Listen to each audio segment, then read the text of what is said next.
The King of Podcasts Radio Network proudly presents the Wrestling is Real podcast, because wrestling needs us. And so it begins WrestleMania weekend here on the Wrestling is Real podcast, where yours truly, King of Podcasts, is going to try to keep pretty busy to keep up with everything that's going to be going on over the next 5 days, basically. So Wednesday through Sunday, here's what the schedule is going to look like. Tonight, on this program, we're going to go ahead and predict WrestleMania 37, both nights. We're also going to go ahead and recap the last night of the Wednesday Night Wars, which will include night one of NXT's TakeOver Stand and Deliver show happening tonight. Got a chance to double view everything that was going on. The last showing of the Wednesday Night Wars began like I started. Finished like I started. That's the phrase. So I went ahead and double looked at it. I'm sure a lot of people were doing the double viewing tonight as it was.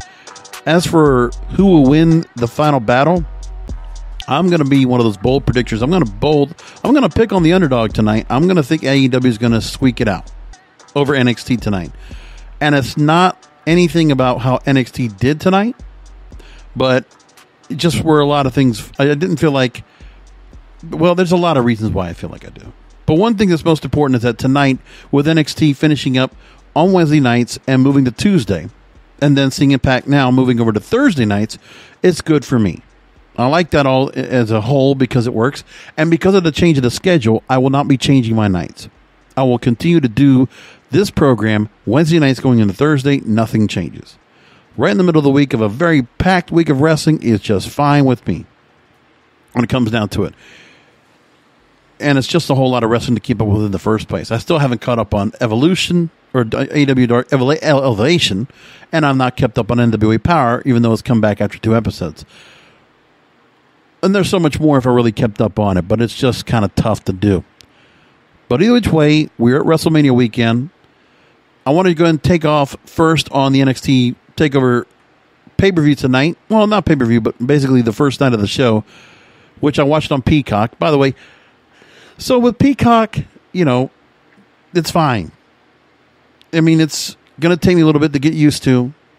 Now, for those of you out there, if you have an Amazon Fire Stick like I do, I had to sideload it because it's been not made available yet for Amazon Prime users as a regular app. And the App Store has not had it made available yet because of a lot of different reasons. Mainly because, from what I read, is because Amazon doesn't want to have people going to the app. Amazon wants people to go to the select service through their own Amazon Prime setup. So they don't want to have Peacock as a standalone app because it competes against Amazon Prime. That's why. So they were going to do like how they do with FX and they do with other programs, where they go ahead and leave the programs available up there. Like for HBO Max, you have HBO programming available on the Amazon Prime video channels. And that's what they wanted to do with Peacock, which I understand why they do that. And at least you have a way to go ahead and use the Sabra, S-A-B-R-A downloader. You use that, and then you can go ahead and look for a way online where you can actually go ahead and sideload the app, and it works fine. And I got it up there, and it works. So I'm going to be ready for WrestleMania weekend anyway. And I didn't even watch it on the regular TV. I actually put it up on my computer, NXT tonight, to watch on Peacock while I watched Dynamite tonight, which was very good. So, again, wrestling's going to be good this weekend. We're going to get some good quality matches, no doubt about it. And for more than anything else, I think that people are going to be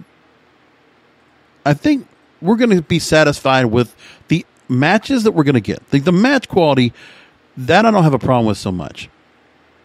Now, when it comes down to it, underwhelming for WrestleMania 37 is an understatement because of what this company has presented to us all the other years.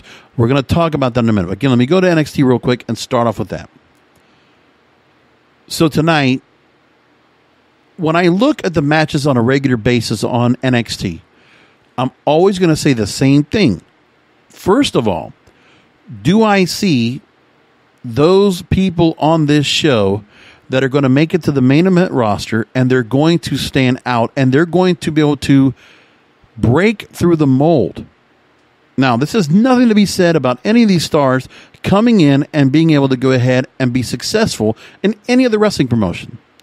But they're in the Performance Center. They are in NXT with the hopes of elevating themselves and getting called up from this AAA organization that WWE has created, this developmental system, supposedly. But we know the developmental part of this system has been definitely just been sidetracked. Look at tonight. Who did you have on this roster that has absolutely come from a full developmental system from developmental that came from NXT from the ground up? Who in this group was an NXT original? That's the question. Well, I don't see one on this list, do you? Tonight, I don't see anything. You're seeing a lot of really good, talented indie performers, or those that have had some exposure on television, not on the biggest brands, but they've definitely had some exposure in a number of stars, and some that we never got to see before because they came from Europe or they came from Asia. And listen, I'm glad. And also in South America. Let's not, take away from anybody. So we're getting a lot of good, and Central America. So we're getting a lot of good talent global. And one thing that NXT does have, it has a very strong crop of global talent that would be able to do well at any indie show and would get most likely a chance to go ahead and work on television somewhere. It might not be on Monday or Friday nights, but it might be on a different night. And it might be on a YouTube channel for all we know. That's where we are. I mean, there's no question that who gets recruited into this show and who gets recruited onto this roster for NXT is good. And some of the people we've had have been around for a long time. They decided to deliver some title changes tonight, which was very interesting. And that's good too. I mean, for all it's worth, we can appreciate what they did here and how they kind of did some things. So here's what we got so far. So Zoe Stark defeated Toni Storm. I did not catch that match. I also missed a little bit on the Pete Dunne-Kushida match, which I didn't have much of an interest in, but I know it was probably a pretty good match. Got 10 minutes plus, and Pete Dunne gets the win. And Kushida, he was a tag team wrestler for quite a while doing time splitters in New Japan, but also did some singles run. I don't follow a lot of him, but from what I saw of Kushida from watching Wrestle Kingdom and watching some of his matches in Ring of Honor when they did the crossover, he's talented. And for whatever reason, this company, they use him like Shinsuke Nakamura. It's kind of the same feel. And it feels like you get the same kind of trend with certain wrestlers, and you can almost tell there's a similarity between them and other wrestlers as well. And so you say to yourself, well, why is that? And second, whoever's recruiting, they're basically trying to find the same type of people that have similar looks or have similar movesets or have something that's similar to some of the other people they brought on. Because there's really not much to the criteria that comes to somebody coming up to up to NXT in the first place. Now, Bronson Reed, I know, watching about him beating up and burying LA Knight or Eli Drake last week, or 2 weeks ago, I forget what it was, and they had the 6-man gauntlet eliminator match. Bronson Reed went over Isaiah Swerve Scott, who was Kill Shot, or Shane Strickland, over on MLW, the former World Heavyweight Champion. Cameron Grimes, Dexter Lumis, and Leon Ruff. So there's a lot of stars that have gotten some time and have gotten some build on their mid-card gimmicks, basically. They're mid-carders. So again, going after this belt, North American title, which they've made somewhat significant, and you can just see that the contenders that he have there, for Bronson Reed to come in, I feel like Bronson Reed is a Samoa Joe. It's kind of the build of Samoa Joe. And no other people are going to probably feel different. And again, I don't watch NXT enough to really pay attention to what they're going to have. But now that we're going to have them on Tuesday night standalone, I'll get to watch it because I'm going to choose AEW over NXT, and I did almost every week. Well, I did every week anyway. I did. I'm not afraid to go. I'm not ashamed to say it, and I'm afraid to say that. I know there's a lot of purists out there in the audience that do not want to hear that, but again, there's going to be some podcasters like myself that are going to be on an island by myself. I am a fence sitter when it comes to all these wrestling promotions. I do not have any allegiance to either one. Again, I enjoy good wrestling. I enjoy good storylines. I enjoy good story arcs and good character development. That's what I like. And of course, the one that is we expect the most of, I'm going to complain about, and I'm going to be very constructively critical about because I want them to do better in every way, shape, or form. So Bronson winning here, definitely a push being put on him. And this is a guy they could probably bring up to the main roster at some point and give him some time down there where he could go ahead and beat Gargano for the NXT title, NXT North American Championship, and then go ahead and finish up. You know, they could do that, make the switch right now, and give some new talent. Because what I think there's going to be some call-ups coming up after that. I think Gargano could get finally called up once again. I think that Io Shirai might get called up, will get called up. And I don't know if Tommaso Ciampa is still going to stay down where he's at or what he's going to do. But those are three stars I keep an eye on as main roster call-ups after WrestleMania. I don't know where else they go. What are they going to do with them next? Will there be another feud for them in NXT, or do they get called up? Because they've been down there. Again, Ciampa's been down for a long time. I mean, he deserves a main roster spot. So does Io Shirai. She deserves a main roster spot. But again, there's also the whole idea of, you know, how are they going to fit in the middle of things when it comes down to it? I don't know. I mean, Io Shirai could be considered very much a similarity to Asuka because there'll be another Asian performer in the ring. I'm not saying anything wrong with her. I think Io Shirai is fantastic. She's got a great look. She works fantastic. She's awesome. And, you know, they decided to go to Raquel Gonzalez tonight for the win for the NXT Women's title. Fine. Walter over Tommaso Ciampa. Now, Walter works in World of Sport, works in the European sense. I know there's a feeling about this with the NXT group and Triple H and all, why they like him. I get the appeal, but how is this going to work without everybody kind of assuming when they see the main roster call-up of Walter and all of a sudden he looks like Alexander Kozlov and it becomes a goofy comedy character after a short time? The question is, Triple H and all those others down there, unless you're holding off and waiting for Vince to finally just say, you know what, I'm pulling back, bring on the stars you want to do.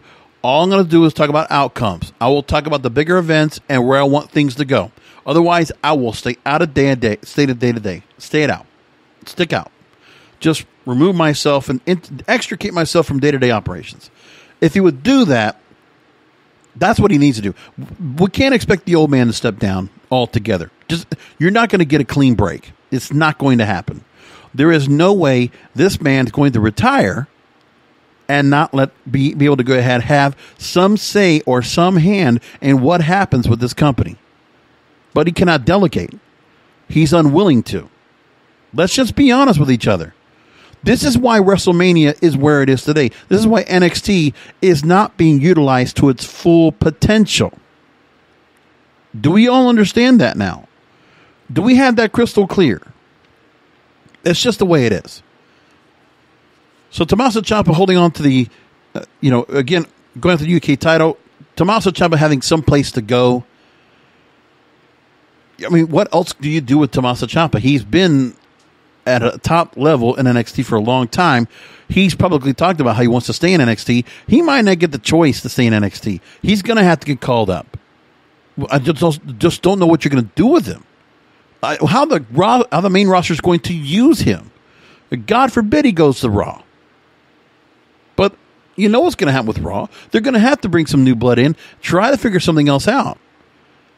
I don't know what they're going to do. And if the creative team have the wherewithal to do something right with some of these stars in NXT.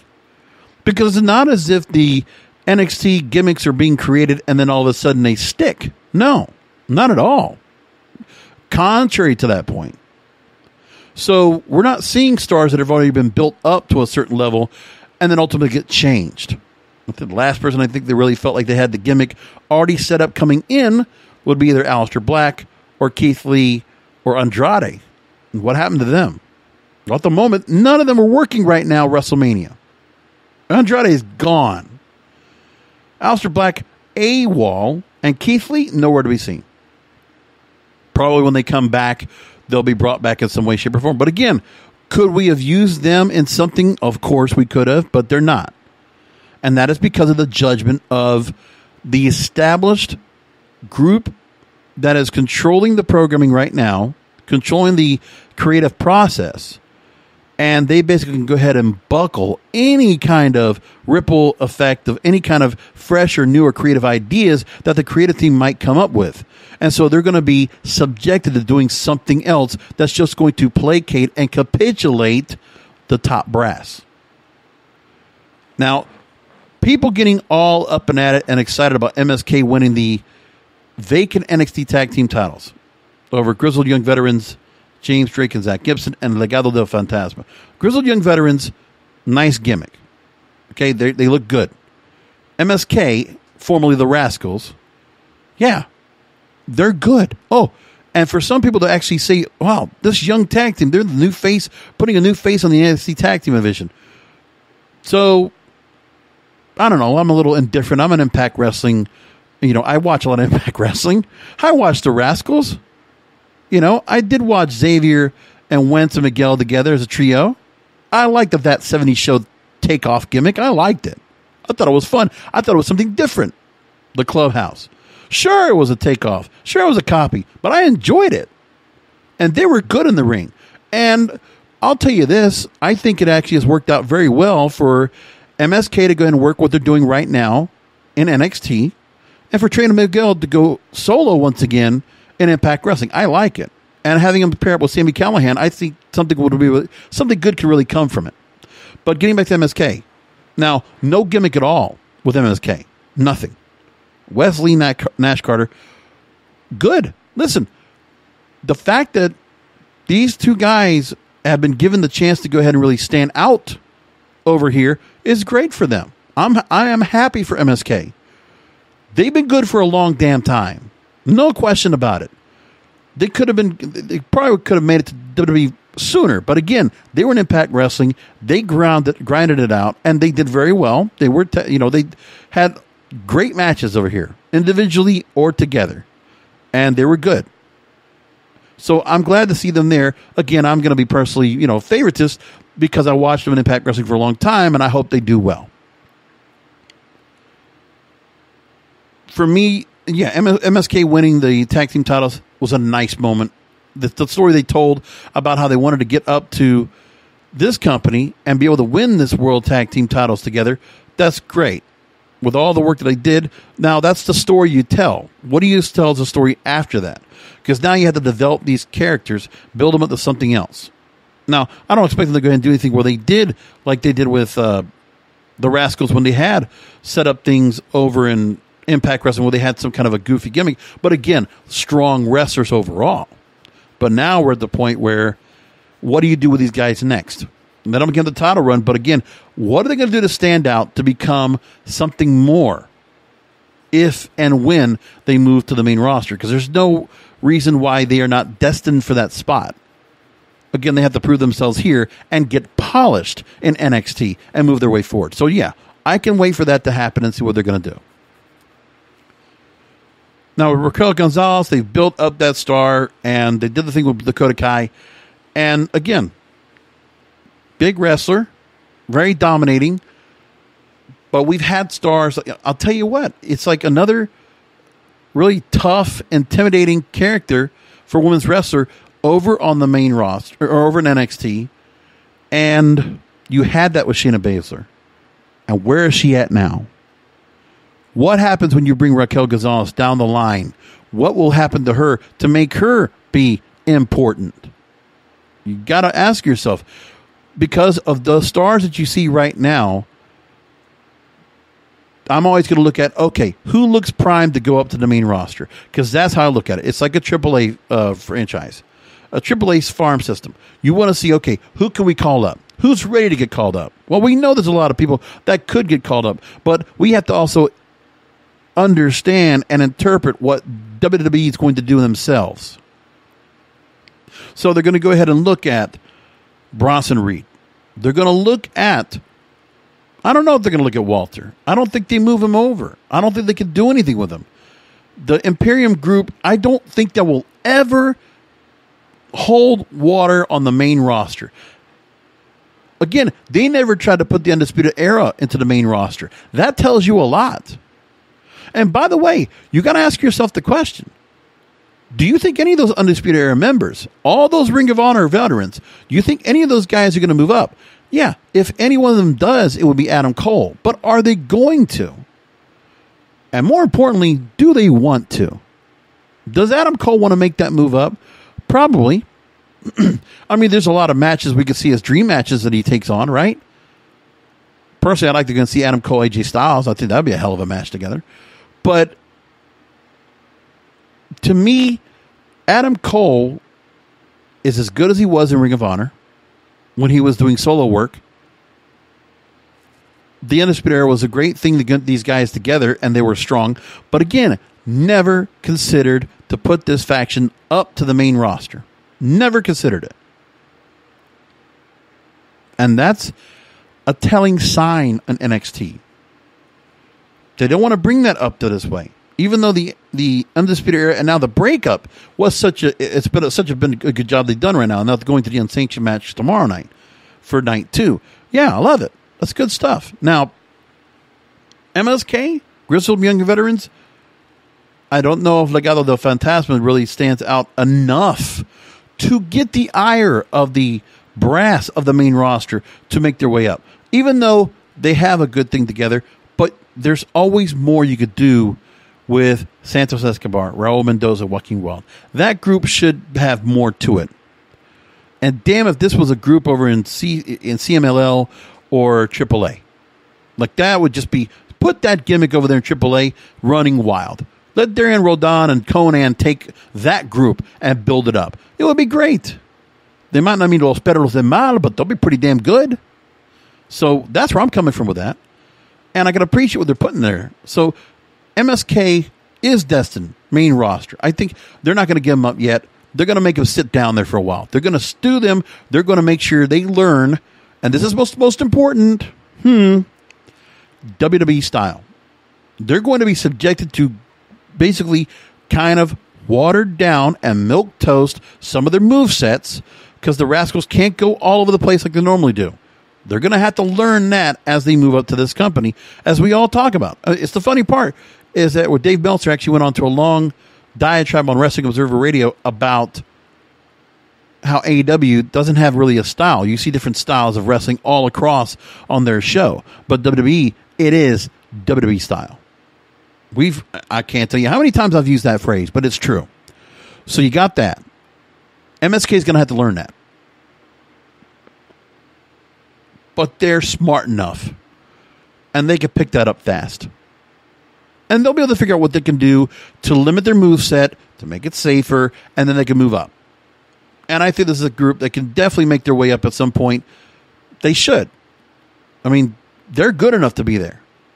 Raquel Gonzalez? Yeah. But what do you do with her? I mean, the thing is, too, is that with Raquel Gonzalez, is she a standalone? Do you need to put somebody with her as they move her up? I mean, do you need some more stars in the women's division? So, like, for me, the women's division is not the problem. I mean, there's a lot of talented women on that roster down in NXT. If you need to get somebody up, you can. I mean, I'm going to just be pretty straight up about this. There's a number of stars I could see that you could switch off. And you could take off the women's roster right now on the main roster, and you could switch them up. Because there's a number of NXT stars that can make their way up right now. We know that. And that's what you have to say is a positive about this company because of the fact that they have better stars that are able to go ahead and do well on the main roster. The women do really well. And the women actually do quite well in a lot of different phases. I mean, sure, Asuka Rhea Ripley's not going to be a match that we got a whole lot of hype for. Instant build. For whatever reason that Charlotte Flair was taken out of the picture. But, you know, I'm going to take the consideration that Rhea Ripley was brought in as a replacement. She's a last-minute add-on. And if you had to replace Charlotte Flair, this is a pretty good place to go. So I got no problem with Rhea Ripley here. And, you know, if she wins the title, I'm fine with that too. But again, the standout where they're going to put in the main event of night 1, I believe is right, is going to be Sasha versus Bianca. Like that match for night one, yeah, I love it. If that's supposed to be the main event of night one, rock on. I hope they have a hell of a match. I hope they tear that shit down. There's just so much behind. Well, again, Bianca Belair has shown, even when in NXT, there was just a whole lot of the it factor. To me, I thought she always had an it factor. Something just made her stand out. That look, the hair, and again, just so versatile, so good in the ring. I mean, really just being able to move around and very confident. Even though she might not be, given time to go through some monster mega promos out here, but what she is given, she goes well with, and she's extremely confident. She's spewing with confidence. And dare I say, man, she outshines the Street Profits 10 times to 1. The Street Profits mean nothing in front of Bianca Belair. It's almost as if it's not a good comparison, but you know what? Alexa Bliss breaking out from Blake and Murphy and being the standout. I mean, I know Bianca Belair really wasn't attached to the Street Profits so much as we know that Montez and Bianca are together, but you can just see it, or there's an attachment there, and Bianca Belair just stands out more than anything else. That's a star. And that's one of the true, you want to talk about one of the true success stories of WrestleMania that coming up this year. Again, they need to make stars. Bianca Belair is being made a star. If they do it right, they're going to make her a star night one. She will have a WrestleMania moment. I'd like to see her win the damn title, the SmackDown Women's title. Make her a star. Do it. She won the Royal Rumble. Crown her. Make her a star. She's it. She's got it. Let's make it. I mean, you want to talk about somebody just feel like there's something bankable about her. There's something about this, just the appeals there. And again, even with a messed up build that they did with Sasha and Bianca Belair anyway, the match will stand out more than any crappy build that was even done for this, because it deserved a better build-up than it got. We already know about that. And that goes for the rest of the show coming up this weekend. Let's go ahead and segue into it. So we have officially 14 matches that are scheduled, 7 for each night. And then we also have 2 matches for WrestleMania. I guess the pre-show matches, if you will, are going to be considered for SmackDown. So maybe they're not going to. They'll probably have something pre-show anyway, but for the most part, they'll have the 2 nights, and then the pre-show basically will be considered what's being put on SmackDown to build that show up, which is nice. When you think about the fact that they really can't do much when it comes to trying to build up what they could do for the show when they're not going to have much of a crowd until they go to Raymond James Stadium. But what I do like is that they are going to go ahead and put things together so that they can have a decent show that night, which is good. So here's where everything goes on right now is this. So the Andre the Giant Memorial Battle Royal is moving off of WrestleMania 37 to Friday's special WrestleMania edition of SmackDown on Fox. That's good. Okay. And so it'll mean the go-home edition of SmackDown. Better off to put it there. And I'm glad we're not going to get any kind of fluff leading up to WrestleMania tomorrow. Like when you're that close, you're going to get some stars. You're going to get the time they're going to be on. Sure. This is a good place for them to be as well. And then you can also have the SmackDown Tag Team Champions, Dolph Ziggler and Robert Roode, defending their titles in a fatal 4-way against the Street Profits, Rey Mysterio and Dominic Mysterio, and Alpha Academy. So that's got some reason to go and watch. Also saw that Logan Paul's going to be appearing on SmackDown, it looks like. So there's some reasons to watch Friday night. Good. Okay. Let's look at the card itself. At this moment, as we know, the Battle Royal didn't happen last year.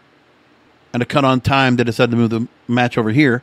So we already know the superstars being announced for this Battle Royal include Akira Tozawa, Angel Garza, Cedric Alexander, Drew Gulak, Elias, Eric, Gran Metalik, Humberto Carrillo, Jackson Riker, Jey Uso, Kalisto, King Baron Corbin, Lindsay Dorado, Mace, Murphy, Mustafa Ali, Ricochet, Shelton Benjamin, Shinsuke Nakamura, Slapjack, T-Bar, and Tucker.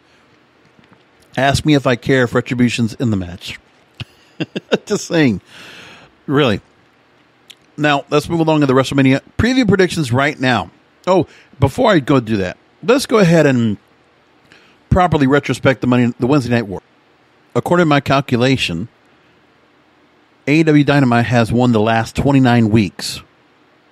So they've won, I think, since back in August. So that's as far back as they go. As the Wednesday Night Wars did all together, it first debuted on October 2nd, 2019. That's when we started the Wars. 1.4 million viewers, and still the highest viewership for the show till date. Never got to that again. It got 1 million plus viewers for the next 2 weeks, but then but never got back over 1 million viewers again. Not as of late. Now, it has been winning the race almost every week, except for about, I think it was like 8 or 9 times that NXT won early on in the first 50 weeks, how it was. So the highest viewership for the January 1st episode for AEW was 967,000 viewers. That's the highest they got at this point. And their ratings have always been kind of up and down, period. Just this year alone, their ratings go up to 100,000, up 92,000, down 120,000, up. And it has just been teeter-totter. And sometimes you just go bigger or lower than others. It just doesn't seem much about it. But it's been consistently like that. Going into January of 2020, before pandemic, they were on a run. First couple of weeks were doing really well, and they were doing really well up until Revolution, and then things just went and took a little bit of a dive, especially once we got to April 1st. So about a year ago, the ratings took a big dive down several times, and then they just had to work their way back up, and they struggled to work their way back up, but they did. Again, so the ratings got as low as 650,000, and they were able to build it back up. They did get over 1 million viewers once on September 9th of 2020, and then they continued to move forward, and they hit almost 1 million viewers again on December 9th, and almost 1 million viewers again December 30th. So when they've had some pretty big shows, they've had some pretty good runs on what they've done so far. So you got to give some credit there when they've done that. But for the most part, that's what happened.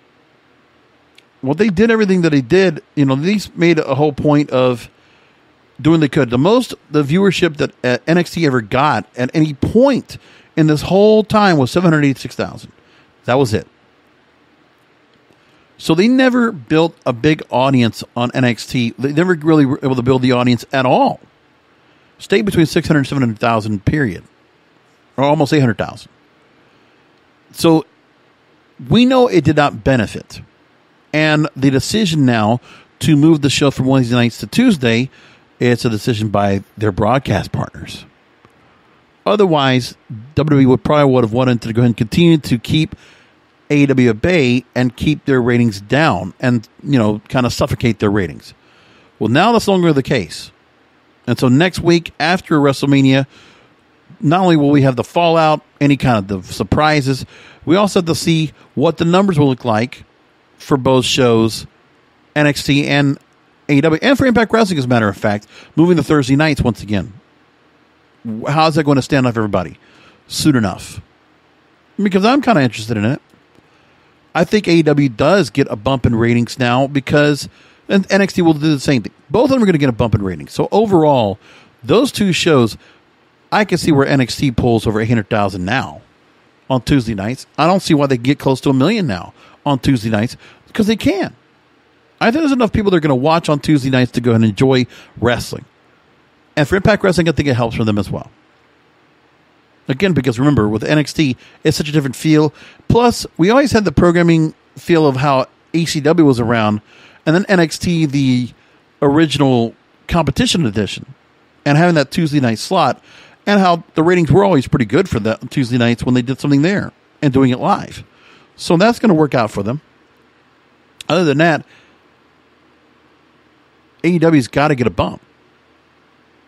I mean, they should feasibly want expectations of 1 million viewers now once this show moves off. And now what will happen is, I think more than ever, we're going to get even more microscopic criticism of AEW now on a regular basis when it stands by itself, unopposed on Wednesday nights. Now, I don't think either show is going to be changing what they're doing going forward. Because I think AEW has always programmed themselves. They're not counter-programming NXT. They never have. They were ahead for the most part.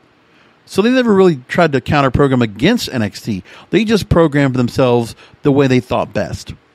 And I think they've always done it. They've always had strong, solid main event, put something in the middle of the show, main event at the end. That's strong. Or something that's going to be very interesting that should draw viewers. And some things hit and some things miss. They do throw stuff on the wall. There's a tendency to do that with all their stars. And what Dave Meltzer saying about how some of the stars are trying to build so many around there and trying to get them built and only have to build like 4 or 5 stars. Listen, Dave. Okay. Dave Meltzer, I understand your line of thinking. And I can get why we want to go ahead and have kind of the old school booking where you book like a territory. And the territory needs to go and have a circle of stars that you're building around for whichever titles, and you're doing feuds and things like that. And you're making who are the bankable stars that you're going to have being booked at a live show or whatnot, or you know, whatever they're going to be doing. I get that part. Well, initially, that is what they had with the Elite when you first started everything here in AEW. And the evolution of this company, which you can go through a lot right now with, as this promotion has moved forward, my thing is that they've been trying to go and build stars in a number of different ways. But what they have been doing is they've been trying to divide and conquer with not so much factions, but trios. And just kind of grouping people together. So Butcher, Blade, Bunny, or Death Triangle, or Kingston with, Pick, right? It's just, they're doing things where they're just kind of bunching people together. Team Taz. Well, they're not doing three-team trios anymore, best friends. They're not doing that so much. They're now building stables. And I mentioned that last week on the program. It wasn't really so much factions as they're building stables. And what they need to do is with these stables, which is what I think they're doing now, is that these stables we will find stars that will break out from the pack in the traditional sense. And then you will find out who comes from the pack and becomes the top star in these factions. We have breakups. So some of these factions are going to come together, and then you're going to find people that are going to fall out. Like the first one we're already seeing right now is Brian Cage having a fallout with Team Taz because they're going to break him out. And he'll become a face, a baby face. And we already knew he was a pretty decent babyface in Impact Wrestling, pretty decent babyface in Lucha Underground, no doubt about it. So if you want to build him up to be that babyface, sure. Murder Hawk Monster, Lance Archer, you're kind of feeling like he's becoming that as well. And Sting giving the verbal endorsement, yeah, I like it. There's going to be some stars they're going to try to build up. They're going to be built to the point. I think they have built some single stars that have been built up as a result with what they've been doing. I think MJF is a standout star. You know, him leading up with the Pinnacle. I think that Darby Allin and what he's all done so far, now holding the TNT title, I think Darby Allin, listen, he got a good pop tonight. I like him. He's very interesting, different look, different everything. Just, I wish that guy would be much more of an appeal to bring a younger audience in, but he's not. It's not much of a counterculture difference, I guess. It's just, I don't know. It's just too bad. But it almost, in a way, he almost does look like a character like out of like a, not really like an anime, but like something out of like a video game. You'd see like a character built into that, something like that. Something, I don't know. But there are some stars getting built from this. I do believe that. Orange Cassidy, to a point, was also gotten to the point of getting built up in that same way, where he was getting a chance to get built. Now, some people are going to complain about Hangman Page. Well, yeah. They just haven't pulled the trigger on him yet. And Kenny Omega, they have pulled the trigger on. So there are pushes. And there are stars that are getting built up really big. And they're building stables that are going to have, at least you're going to have all these stars now associated with stables that are going to be prominent. At least I think that's something that will work. You're going to have them being represented. Obviously, we're going to probably have issues. We're going to have the run-ins and some other things. And obviously, we'll have some reasons for, tag team or trios matches or singles matches and all this going on with factions among factions. And we'll see some things change. Eddie Kingston has been pushed very well as a result of not winning. I think from, some of the losses he's taken to Jon Moxley or going after the TNT title, I think it's been different for him. But, Eddie Kingston's getting over. But that guy can get himself over. There's a lot of these stars that are like that. And it's young and old. And remember, there's a number of stars that have not had that much on-camera time, which we notice is important in WWE because of the capital, of the amount of on-camera time that you get that makes you a bigger star. Because you've had that much time in front of us that we've watched you. So for the fact that Shelton Benjamin, and I mentioned about last week when he got broke off of her business, now I don't want to say anything, again, I was not trying to be critical so much of the fact that he's not a good wrestler. I am kind of playing down the fact of his career being as big as it has because the WWE loyalists are going to put him up on a bigger pedestal because of what era he came from. Essentially, he came from the Attitude Era. And where we are now is at a spot where, well, not so much, a little bit after that. But again, he rubbed shoulders with a lot of big stars. And he was part of some real heydays in WWE. So when people look at it, they're just saying to themselves, okay, but where we are now. And why does he have to get pushed down? There's some of these other stars that don't get the push up and others get the different rub. There's no real rhyme or reason why they do what they do. But that's what they decide to do. To finish up my point, AEW now is trying to position themselves. Now they're going to have the room to be the standalone. And if you watch their show, the reason people are getting into their shows now are the factions. So they got the Matt Hardy office. We got the Pinnacle. We got the Bullet Club Elite now standing out. We got the Inner Circle. We got the Pinnacle. Man, we got a lot of people. We got Death Triangle. We got Best Friends. There's a whole lot of jumping together. But we have a number of single stars as well.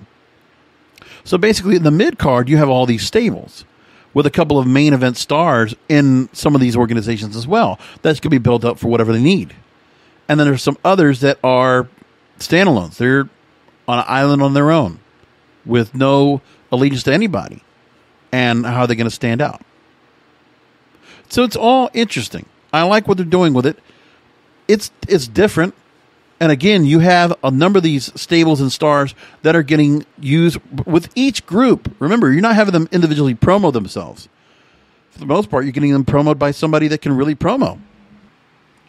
For all these factions, you're getting really great promos. It's like, let's be honest. When you look at the Bullet Club Elite and you see, even though Kenny Omega doesn't have to be out there, Don Callis can speak well for everybody. Like that guy, he is, again, he fits as the legend that goes again, talks for the rest of the group. And then Pinnacle, Tully Blanchard can definitely speak up. MJF is definitely going to speak up. Great. And then others in the same way. Again, now you have the guy that represents Pentagon Cero Miedo working with Death Triangle, right? All that kind of stuff. It's just all that's great. And to each group, there's somebody. Team Taz. Taz alone, a standalone promo. It's a pretty unique situation. It's tribal warfare. Because that's really what they're doing. They're creating tribes. It's almost, dare I say, like a Game of Thrones. That's not a bad concept. I feel like that's what it is. It's very much like a Game of Thrones. You have all these different, in this AEW universe, to not take the term, but just to make it a point, and having these stables together as their own tribes. And all these tribes are fighting with each other. They're trying to pick off other people, taking down standalones, the loners, and doing what they got to do. It's a very interesting dynamic. And they could do well with it. But it's just getting started. It just depends on what they're going to be able to do. And also some of the veterans that they have in each of these groups and what they'll be able to do. Well, we've already seen that happen with Chris Jericho and Inner Circle. Because, again, I think he did a good rub for Orange Cassidy. He did a very good rub for MJF. Those guys, Chris Jericho did benefit for MJF. You might not have thought so because MJF was going to get himself over anyway. But I think working with Chris Jericho has worked really well. Excellent. Darby Allin working with Sting. I think that has definitely lifted up his exposure, right? These are the kind of things we have. And then, not to mention the women's division. You know, one thing that we're talking about on the Wrestling Observer as well, Ty Conti, hell of a star now. She's blowing up. Now getting a shot at Hikaru Shida for the women's title. Great. There's a lot of good things going on in AEW. And so, there's no reason why after these Wednesday night wars expire, when they finish, when the war is done, AEW takes the win. But NXT was never given the opportunity to succeed. Because of the same thing why Raw and SmackDown can't succeed more than they already do. It's because of the lack of character development. There's always been character development, better storyline development over in NXT. But again, to be able to build these stars to be something so special. Plus, being hampered down by competition. That's something you do with Raw or SmackDown having competition. But to have NXT being thrown into the fire like this for, a couple of years, that took a toll on this group. And it also hurt on how they were going to do on the main roster in the first place. You got to consider that. But we're here now. NXT is going to get a good-sized bump as a result. AEW is going to get a bump. Everybody's going to be happy. And again, I think the wrestling fans win overall. But AEW did win this war. They won most of the time out. And what will be the victory that could happen is NXT wins the final night. If that means anything at all. But if people want to go ahead and, obviously have their fights about it, they're going to say, well, NXT won the last one. They did it. Yeah, okay, sure. But, it wasn't the fact that NXT couldn't have done better. They're going to do better now on Tuesday Night Standalone. It's the best thing for both brands, personally. I personally did not care for Wednesday Night War. I would have preferred that everybody had their own night. I like AEW on Wednesday nights. I really like now NXT moving to Tuesday nights. I think it's where it should be. Impact going back to Thursday nights. That is where it should be. Everything is in flux. Everything as it should be. We are at Zen right now. Feng Shui of wrestling is in place. Thank you very much. All right, I spent enough time on that.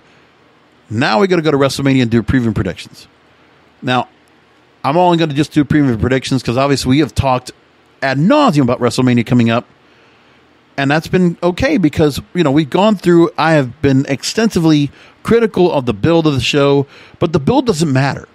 At this point, the build doesn't matter at all for this show coming up this weekend. The matches are going to be good. There's not even any question about that. There's not a lot of weak matches. Sans Braun Strowman and Shane McMahon in a steel cage. But again, that's an attraction. It's a novelty. I'm curious as to how that'll turn out. I think it'll be a train wreck personally, but what can I say? What I have to say too is, even though, and this is what's got to be understood about WrestleMania this year, we don't have the part-timers. We don't have the call in the cavalry of the Attitude Era or the Ruthless Aggression Era. No Rock, no Batista, no Brock Lesnar, no Goldberg, no John Cena. So all that cavalry that can be called in at a moment's to hopefully put enough money in their pocket to make them come and work WrestleMania, well, that's not going to happen. So WrestleMania this year has to fall on their laurels. They have to fall on the stars they have. The stars they've been pushing all this time, or the ones they've been having out there on TV all the time. So their main roster. So we can't really talk about anybody taking anybody's place. And as for stars, the credit has to be due to WWE doing what they're doing with the stars they have, with some of the celebrities they've brought on. Again, I don't have to go ahead and tell you how much Bad Bunny means to the lexicon of the music industry and how big of a celebrity he is. That's been very apparent. We've already talked about it ad nauseum. I did an episode on it, and it was very well received. Thank you very much. Logan Paul in the last minute being added into the Kevin Owens Sami Zayn match. That's a nice addition. Logan Paul means something. Okay, he means something to the boxing audience. Okay, because he's been doing shows on pay-per-view now, and he's definitely been an attraction I mean, he kind of is not, well, he's not Floyd Mayweather, but he is an attraction, and people want to go and see if his ass is going to get beat. So we're watching Logan Paul on pay-per-view, and the people are all spending a lot of money to do it. So there is that. And Bad Bunny means a lot too. But those are, to the credit of WWE, I don't know if they just landed on it by mistake or what, but they landed on some pretty interesting mainstream celebrities. Not your traditional, shot has-been celebrities that have been out there. I mean, to the credit, when you see AEW bringing in Mike Tyson and Shaquille O'Neal, listen, don't get me wrong, but this is different. When we see Logan Paul and Bad Bunny, that's current. That's relevant. That's trending right now. Okay? Logan Paul, in the terms of status, he's up there. People know who he is. Got his webcast. He's got his boxing. Got other things he's doing right now.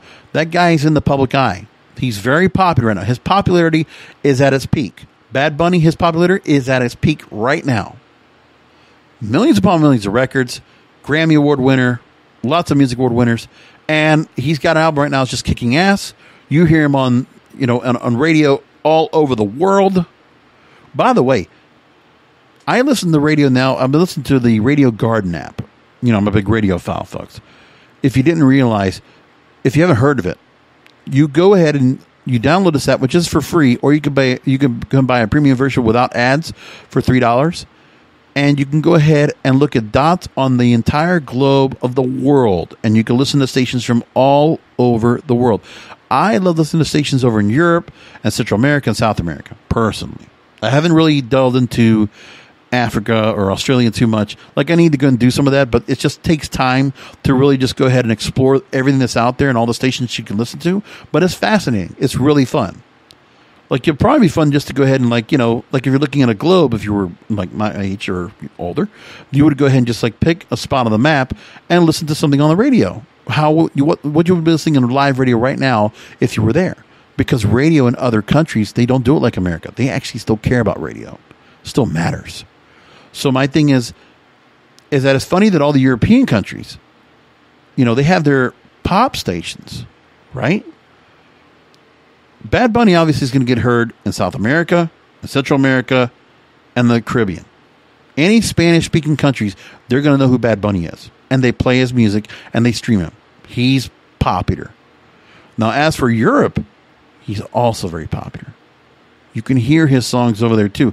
You can hear Dakiti being played. That song, which hit up in the Global 200 of the Billboard charts, that song gets played all over the place, and so do other songs. And by the way, Booker T, that still gets played all over the place as well. Just telling you. So, relevance of stars, yeah, give them credit. They deserve it. And to have them incorporated into the match, I don't know where Logan Paul is going to be incorporated into the Owens-Zayn match, but Bad Bunny training to work the match with Damian Priest against Miz and Morrison. Now, that's going to get some mainstream press. You know it. They're going to talk about it. What are they going to make him do to get some kind of social media love out there? And what will Bad Bunny himself do with his millions upon millions of Instagram followers and whatever else he has to get the word out and to get people watching? And so the same thing with Logan Paul. These guys have a large footprint. Yeah, social media, you got 6 million impressions or views, whatever, for WWE. But again, this is tapping into the younger audience. Logan Paul appeals to a younger audience. Bad Bunny appeals to a younger audience. So that's beneficial. That's better press you can get anywhere else than using the traditional press, which, who gives a shit? Now, as for the matches, I am not going to complain and start bitching over what's going on with the matches that we're going to get coming up. Now, as for the schedule, here's what we're going to do. So, I'm considering doing a short episode tomorrow night to cover night 2 of NXT TakeOver Stand and Deliver and anything else that comes up that might have been news related and I get a chance to talk about. So I got to do my broadcasters podcast tomorrow. I'm going to try to go and sneak in a little recap about NXT TakeOver Stand and Deliver and talk about that there, because I don't want to be able to get it We won't have much time to talk about it after the fact once we get to WrestleMania. I might as well just go ahead and get my thoughts on it after Night 2's done and do it Thursday night. And then Saturday night, I will do a recap of Night 1 of WrestleMania 37 and Night 2 on Sunday night. So you can expect probably 3 more episodes of the Wrestling Observer podcast this weekend to cover all of that. We'll figure out what they're going to do. You know, maybe I'll reach out to somebody if they want to go ahead and come on and do a little breakdown of the preview predictions. We'll just go through it again and just look what the matches look like. I might call on somebody. I don't know. We'll think about it. I'll let you know. So anyway, into the preview predictions tonight. WrestleMania 37, Night 1, April 10th. Start off with a tag team turmoil match. Lana and Naomi versus Dana Brooke and Mandy Rose versus Riott Squad versus Natalya and Tamina. And the winner goes after the Women's Tag Team Championships on Night 2. It doesn't matter. Personally, I take Lana and Naomi to win. I don't know why. I think I just like them on TikTok and just... You know, they're not going to give any love to any of the other stars, any of the tag teams here. I think Lana and Naomi are destined to go for that. They've done enough with them. They have enough of the story with them to go ahead and bring that story together. And then Lana and Naomi win somehow over Nia Jax and Shayna Baszler.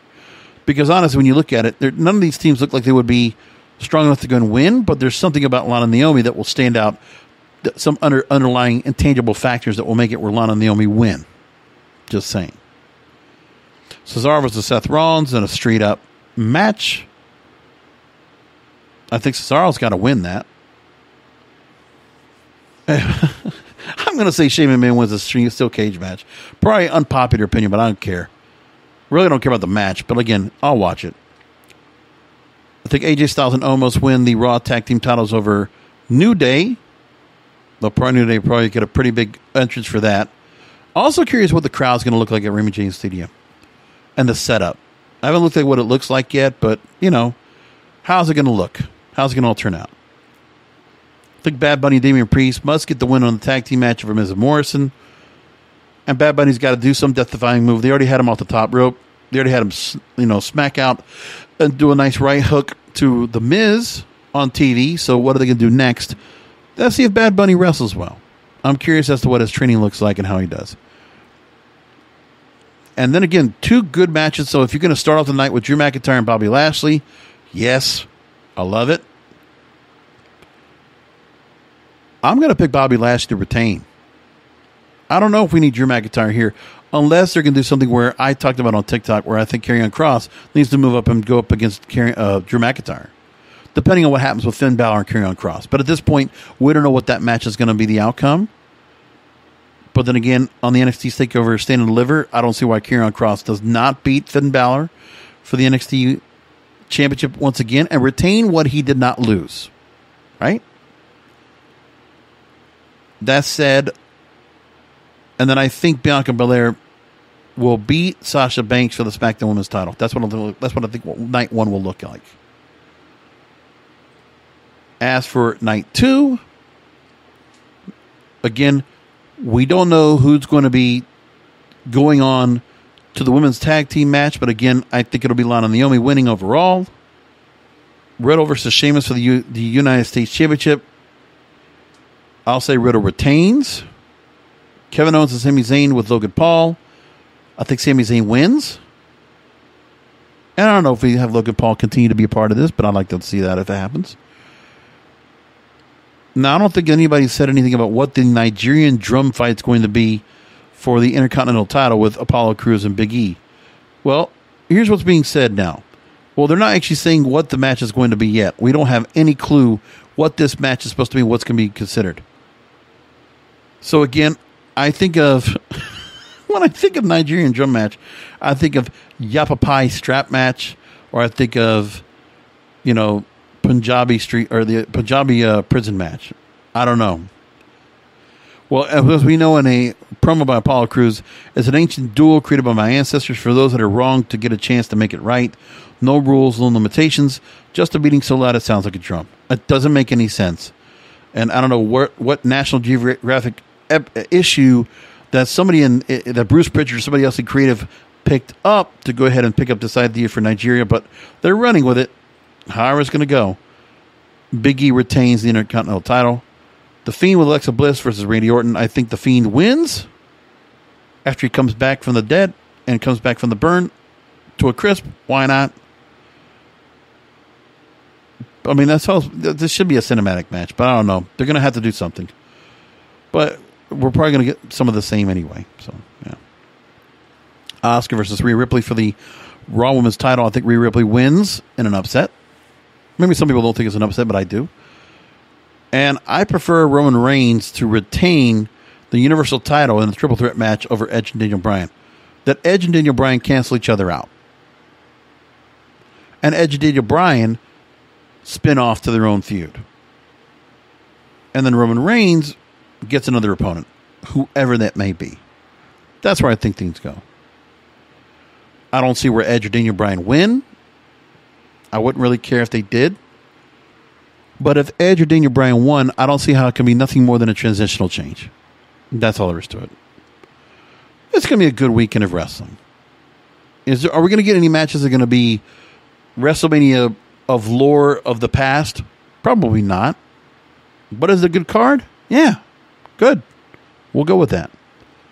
And I'm going to leave it there. Again, a lot more Wrestle Goes Real podcasts this weekend. I'll look to do one tomorrow night, or if not, Friday night. I'll just do something quick to go ahead and recap NXT TakeOver Stand and Deliver and anything else that comes up leading up to WrestleMania. I'll probably, I don't know if it'll be tomorrow night, or Friday night. I'll let you know. But in the meantime, if you don't hear it by then, and you go ahead and just go right to WrestleMania, and you don't catch the other episodes, enjoy WrestleMania. Have a great night. Come back for recaps of Night 1 and Night 2 here on the Wrestling is Real podcast, because wrestling needs us. Thank you for listening to the Wrestling is Real podcast. You can find all previous episodes at WrestlingIsReal.com or subscribe to the show on all major podcast outlets, including Apple, Amazon, Google, Spotify, and iHeartRadio. Follow the King of Podcasts on Twitter, Facebook, and Instagram at King of Podcasts, and search King of Podcasts on YouTube, or type youtube.com/JBRASCO951. This has been a presentation of the King of Podcasts Radio Network.